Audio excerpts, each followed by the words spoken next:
Hey there, and welcome back to video 2 of this series on anxiety and how you can beat it.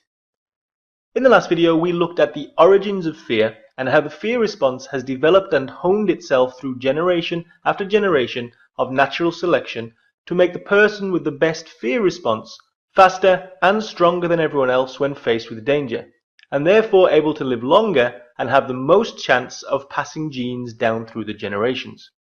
This has naturally resulted in a strong fear response in you, courtesy of your ancestors. In this video though, we're going to look at anxiety, or at least the traditional view of anxiety, and you're going to see how anxiety is related to fear, but also what makes it different. You're also going to see how the fight or flight response and the symptoms that accompany it cause your feelings of anxiety and lead to panic attacks and panic disorders. In the last video you saw that we're born with only two natural fears, the fear of falling and the fear of loud noises, both of which are to keep us from harm while we're still a baby. All of the other fears that we have are learned from those around us as we're growing up. They are picked up without our realizing it. Just as our young ancestors would have sensed the fear in their parents as a bear approached and learned to fear the bear, we have subliminally picked up on the fears of our parents and those around us. The problem is, of course, that the fears that we have picked up are not the fears of wild animals or marauding bands of thugs, as these are not such pressing issues in today's world. They are not actually fears for our physical safety at all on the whole. They are fears for our social survival, fears for our financial security, fears for the long-term future of ourselves and our family, or fears for the safety of our inner well-being. This is why most people develop fears of situations that might test the safety of their social positioning or their future success. They fear things like public speaking because they worry that if they mess it up, they will let the people who trusted them down, or they'll look foolish in front of their peers and go down in their estimations. They fear taking exams or interviews because they believe that the safety of their future success is riding on that single event. They fear change because they fear that it might possibly affect their security or that of their family. Of course, none of these fears are actually based around true self-preservation. Even if the interview does go wrong, it's not going to ruin your life. Even if you mess up the speech, most people will be supportive, and the rest won't even care enough to remember it the following day. It is not the end of the world. It is these fears that we've learned then that are based around our ego and the perception of our future selves and have no real life or death or even serious consequence that we have come to term as anxiety. It is not fear in the true sense of the word, as fear needs a trigger that involves true harm to ourselves or others.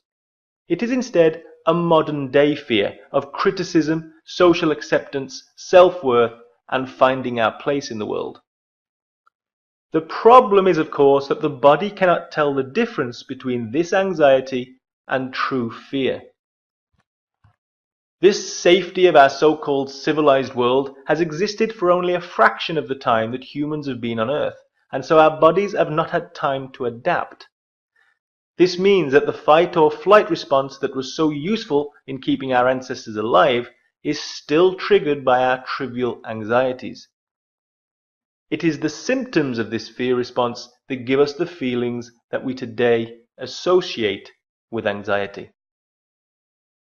I am sure that you're more than familiar with these symptoms: the rapidly beating heart, the shortness of breath, the trembling limbs, the sweating, the feelings of dread, the upset stomach, the feelings of detachment, and all the rest. Every single one of these symptoms comes from the fight or flight response, priming the body, making it ready to fight or run away from danger. The heart beats faster and the breathing increases to get more oxygen to the muscles. Adrenaline is sent around the body to make everything stronger and faster, which tenses the muscles ready for action, makes them tremble, and blood flows away from the skin to protect it from damage, leaving you sweaty and clammy. All completely natural and protective symptoms of the fight or flight response, which could save our lives in certain situations but are completely useless when it comes to anxiety. Not only are they useless though, more often than not, they make matters worse. Just think how much better your speech or your interview would be without these symptoms of fear. Of course, we are not alone in having these issues with anxiety. Everybody on earth in this modern world suffers from anxiety to some degree. They have all learned fears that have no life-saving benefit and yet will still trigger the fight or flight response. The problems arise, of course, when people's anxieties grow out of proportion. The fight or flight response is triggered for the smallest of reason or for no apparent reason at all. Some people experience these fight or flight symptoms on an almost constant basis. These people feel the dread, the unease and the apprehension even when they're relaxing with no impending pressure situation at all. You may be one of these people. It is these people that we say have an anxiety disorder. But what of panic attacks? Well, panic attacks are just an extension of the anxiety response. They are a misinterpretation of the symptoms that accompany regular anxiety. Anyone can experience a panic attack, but it is most commonly experienced by people with anxiety disorders because they are the ones who experience the symptoms of anxiety most often. Panic attacks occur during a period of heightened anxiety. Something triggers anxiety and the fight or flight response is loosed with the usual symptoms affecting the sufferer. The panic attack begins when the anxiety sufferer misinterprets one of the symptoms of the fight or flight response. Maybe he feels the palpitating heart and thinks he's having a heart attack, or he experiences the lightheadedness and thinks he's going to collapse. This sudden change in meaning of the symptom incites a new fear within the person. A real fear this time, as he starts to think his life is actually in danger. This new fear results in a renewed and much stronger trigger of the fight or flight response, but with nothing to actually fight or run away from.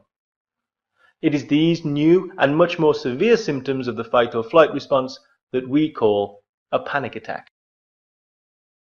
For many people, these panic attacks will be a one-off thing, and once they realize they're not actually going to die, everything will be fine. For others, however, a single panic attack can lead them into the world of panic disorders. You see, when the body triggers the fight or flight response, it also automatically submits the cause of the trigger to the long-term memory. This ensures that our ancestors quickly learned, and more importantly remembered, which animals were out to kill them. The problem is, of course, that panic attacks don't really have a cause. They are just misinterpretations of the fight or flight symptoms that have been triggered by anxiety, which itself has no true cause, of course. This can result in the mind submitting the place, the situation, or the activity where the panic attack occurred to the long-term memory. This means that whenever that person returns to that place or situation, the brain will remember and trigger a fight or flight response as it believes that place or situation to be a threat. The person will then feel the symptoms of that response and consciously remember what happened the last time he got those symptoms in that situation.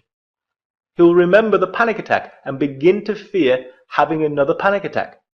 Of course, this renewed fear will then trigger another panic attack.